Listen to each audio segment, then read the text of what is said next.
Hello, and welcome to another episode of What's Up Missoula, where MCAT explores nonprofit organizations. And with us today we have Dave McAlpin. He's the Executive Director of CASA of Missoula.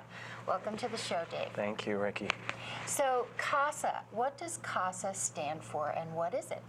CASA is a nonprofit here in Missoula that serves abused and neglected kids. CASA is actually an acronym that stands for Court-Appointed Special Advocates. And we train specialized volunteers in the community that advocate on behalf of children in our court system who are subject to abuse and neglect cases. Oh, I see. Okay, so I should say right off the bat that I'm a CASA volunteer, so I have a vested interest in this organization. It's a wonderful organization.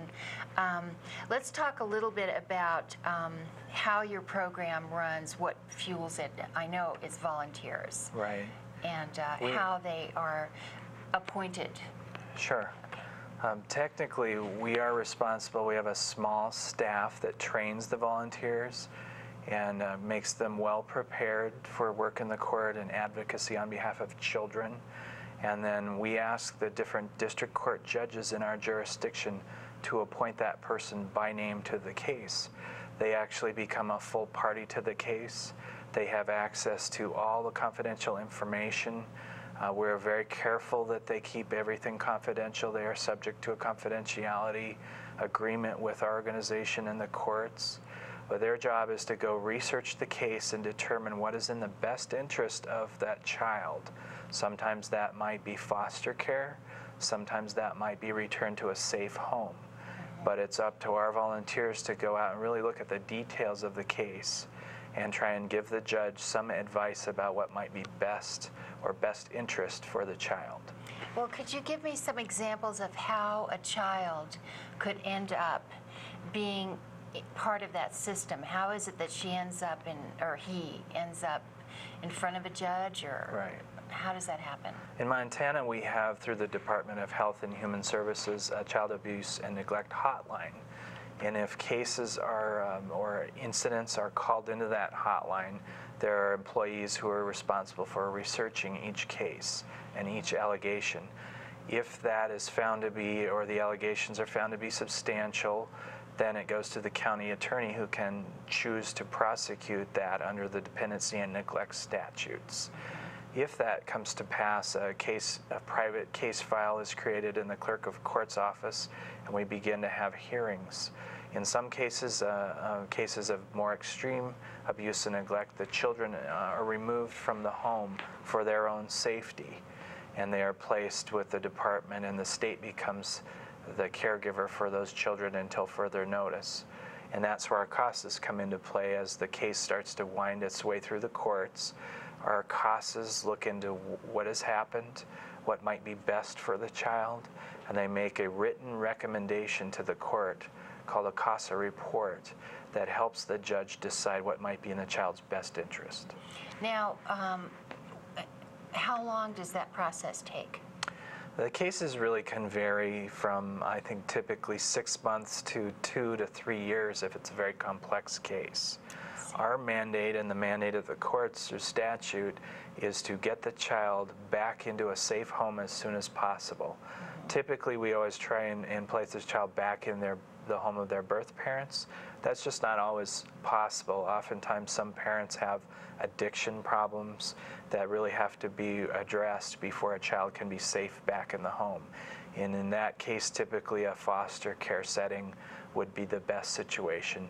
And in some cases, frankly, adoption is the best option for children, whether that be with kin or whether that be with specialized foster parents here in the community. Now, so there's all these other programs that are also helping the parents. I mean, there are to try to, I know that there are parenting programs out there for the parents, and of course addiction programs, if that's what's going on, to try, and the preference is what you're saying is to return the child to the parents, if at all possible? Sure, we always first try, and the department's mandate is to try for reunification. But sometimes with the meth crisis and the addictive tendencies, sometimes that's just not possible. So our preference and our mandate is to find a safe home for the child as soon as possible. And actually, national and federal studies have shown that children who are assigned a CASA tend to get back into a safe home more quickly than they otherwise would. So we feel strongly that that justifies our work as volunteers. We think that we save the taxpayer a lot of money by providing these free services that make kids more stable, get them back into a safe home quicker, and also draw upon fewer services that the taxpayers might need to support. And most importantly, that we allow for those children to have a safe childhood, become more productive citizens than they otherwise would if they weren't returned to a safe home quickly. Absolutely. And so how old are these children? They really run the gamut. By law, a child ages out of the system at 18, but we have infants in our system. We have about 50 volunteers serving about 125 children. Those children run from a few months of age to kids that are just about to turn 18. Okay, so if somehow there's a report and it's determined the child needs to be, are they removed from the home? Is that what typically happens? It's at the discretion of the department and with the cooperation of the county attorney. It's deemed whether or not it's an emergency removal. I don't think that our department would remove a child unless they felt it was an emergency and therefore that the child was in danger. And so I don't think anyone takes these cases lightly. Certainly our CASA volunteers take it very seriously, contribute hundreds of hours of volunteer time to do the important work of trying to determine what the parents' treatment plan should be. They work hand in glove with the social workers who are trying to choose the best treatment options for the parents. And then when it all comes down to it, the CASA writes their recommendation as to what the best interest might be for that child. Now, what kind of qualifications do you need to become a CASA volunteer? Primarily, we're asking for folks that have the adequate time because these cases can be very time-consuming. We don't require a college degree or any particular social work background. We provide 30 hours of very specific training that we do. In fact, that's why we're here today, is to promote our fall training session. So we'd like interested parties to try and contact us as soon as possible. And by mid-August, we would like to have applications submitted so that we can begin training in September and go through that 30-hour curriculum, which, as you know, includes a fingerprint FBI background check on the CASA volunteer. It includes courtroom observation and some very detailed classroom training that we follow as a best practice from our national curriculum, which we think makes our folks very well qualified to go do their work and make a common sense but an educated recommendation to the court. And I know that you also, whatever we submit in writing, which becomes a court document, your staff looks that over. Right, so sure. it's not like we're completely obligated to understand everything right off the bat. No, absolutely, good point. We have a well-educated and well-trained staff at CASA who, our job is to make sure that the information is correct and factual. We communicate with the court and all the parties in the case. We facilitate the report being written correctly and factually and submit it to the court for everyone to consider, especially the judges. I remember during training, I was especially, I think I learned so much from that one CASA volunteer who's been volunteering for so many years, and she said that she ends up going to graduations, these children, and they're just so much a part of her life, and she was such an important aspect of their life growing up. So as a CASA volunteer, you are interviewing the child also. Correct. And trying to figure out what they really need. Right. And so you're interviewing possibly you go to meetings, any meetings that have to do Right. with them, the child, Correct. and their welfare. You meet their teachers. You just do a full investigation. Their Right. parents, the grandparents, neighbors, anyone that you can. Isn't Sure. that true? Yeah. That's very true. In fact, many times the CASA is the person who has the most time available to do the research. We meet with the child, always with the permission and consent of that child's attorney. And we fill a legal role called guardian ad litem. And that, in other words, means we look out for the best interest of those children. So oftentimes it's lots of meetings, it's lots of reviewing files, criminal, educational, medical, to try and consider all the factors. We're proud to say that in some cases the CASA is the person that's found a good placement option, be that with kin, maybe grandpa or grandma. Maybe we've gone out and found an aunt or uncle that no one knew was out there, and we were able to get that child placed with kin, which we think is oftentimes a better placement. But we're very supportive of foster parents as well. So there's a lot of important work. I mean, the volunteer you're referring to is Joni Stormo, who's a great volunteer and has been for years. I think she will tell you that this is not your typical volunteer work. It's very detail-oriented, but it does come down to common sense recommendations for a child's best interest. Mm-hmm.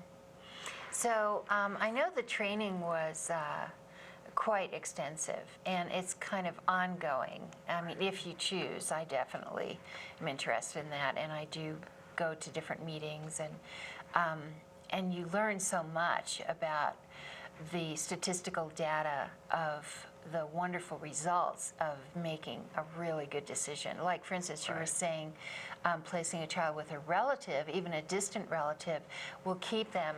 I remember in that forum we went to where they said that keeping them in the family can be so helpful because then they have this extended family always in their life. And so it's the ideal situation if you can do that, but sometimes it doesn't turn out that way. And there's wonderful foster homes too. Tell me a little bit about the foster program here.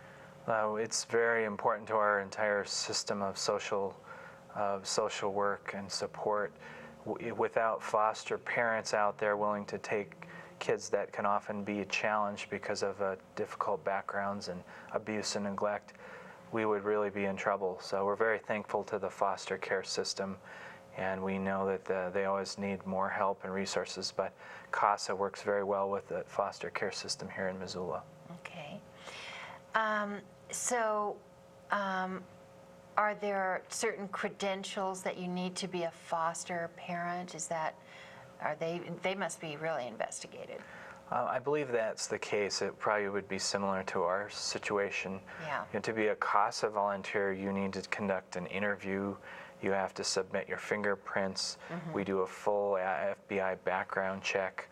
So we're very careful about the folks that we allow to do this work, and we would encourage anyone who's interested to contact the program by mid-August. Our phone number is 542-1208, and our website, if you'd just like to learn more information, is missoulacasa.org. Also, an email for more information to me is casamissoula@gmail.com. All right. So now, we're talking about the training. It takes about 30 hours over a few weeks, right? Correct. Okay. We're going to a model that would be more of a weekday training. So typically that would include 2 nights a week of 3 hours for about 5 weeks. Okay. And then we lead from that into a courtroom observation during law and motion day during the district court, so that folks actually get to observe court and watch these cases. The judges grant us permission to bring CASAs in training into the court to observe, and that helps in the educational process. And then it would conclude with a swearing in conducted most often by Judge Larson, who's been a big supporter of ours. And then we would actually allow CASAs to review files and make recommendations and assign them to a case. Now, when you're a CASA volunteer, are you ever called upon to actually get on the witness stand and testify? It's not unheard of in a termination hearing that might be contested.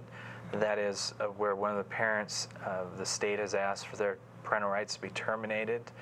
Oftentimes, because the CASA knows as much as anyone about the case, they are called as a witness, and they give their best estimate of the facts of the case. But I wouldn't let that anyone let that intimidate them. It's just part of the process. By giving good, truthful testimony, you're advocating for those children, and hopefully you'll get them into a safe home more quickly with your assistance.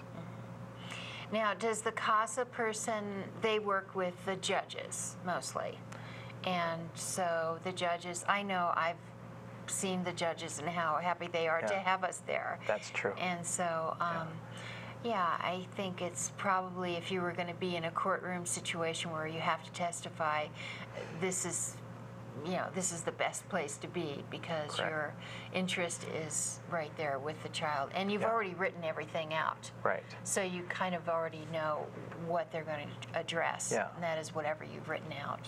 And more typically, you would go to a status hearing and report to the judge the last time you met with the child, how the child was, how they seemed to be getting services, and you would be taking part in treatment team meetings that oftentimes review the parents' treatment plans, trying to sometimes help parents find housing, or be sure that the parents are getting good services to help them with addictions. So although we advocate for the child, we try and be a good member of the team that helps reunite that family. Okay. I wanted to point out one thing that I've really thought about, and I think it's really helpful to know this for anyone who's thinking about volunteering at any age.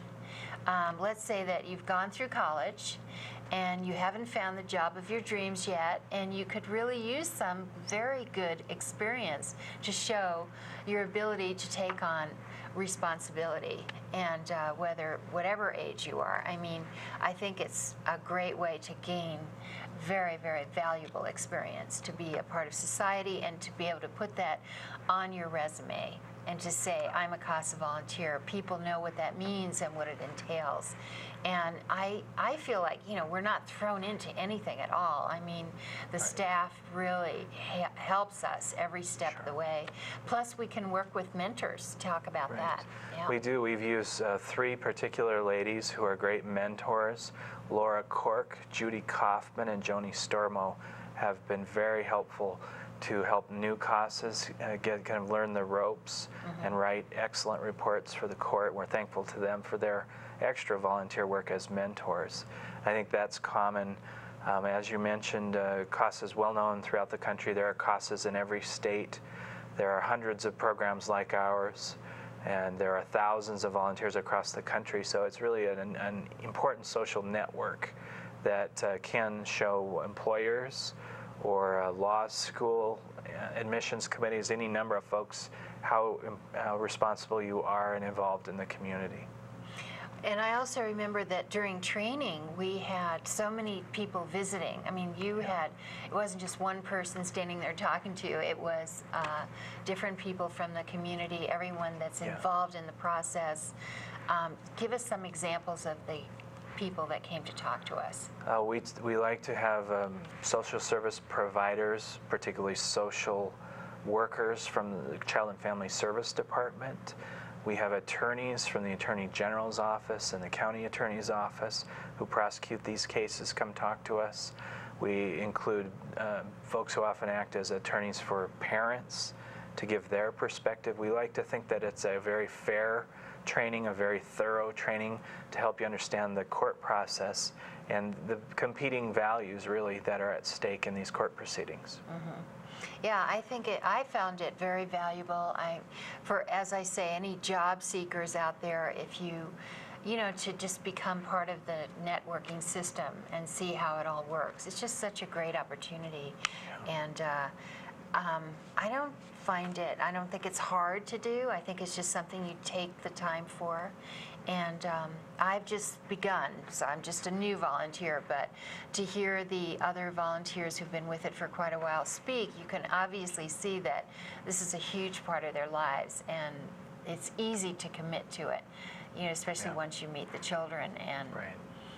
It's not uncommon for CASA volunteers to be retired educators because of their commitment to children and their connection with children, oftentimes social workers. people with those backgrounds are interested as well. All right, so let's see. What else do we need to talk about?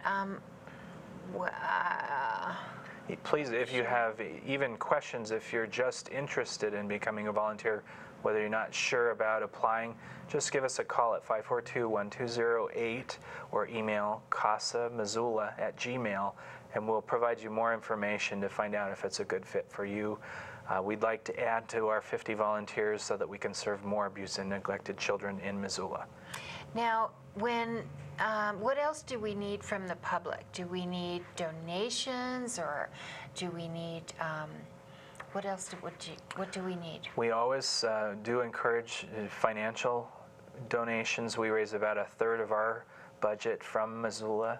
Primarily that is through our Light of Hope banquet on February 6th this year, a Friday.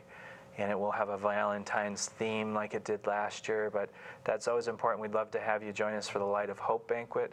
Send us donations, which we apply directly to services, anything like that. But today we're here particularly to recruit volunteers. Okay.